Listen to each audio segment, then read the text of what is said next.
You know, people are scared of change. I get that. I like change. I don't want to live back in 1960 when I was born, when I was written off and given no opportunity to have any quality of life.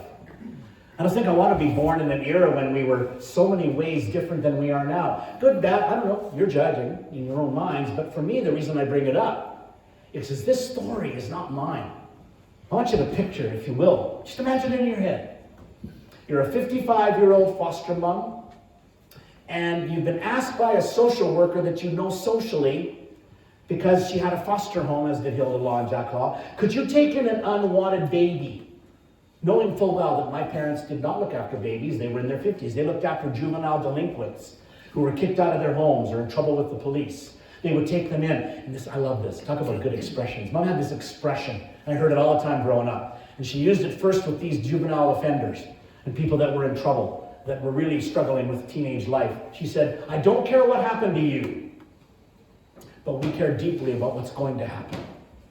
Isn't that a fascinating way to look at things? Because a lot of people, they look backwards and see things that happened in their past and they can't get over that hump of being a victim, right? I'm not trying to editorialize, I'm just making an observation. So you can well imagine that when I came along, it was a different story. They were starting from zero, from scratch. But remember, this was 1960. It's not like my mom could Google, no arms, right? Siri, what do we do? Is there like a YouTube video for this? Of course not. She had to use her imagination to try to figure out how this was going to play out.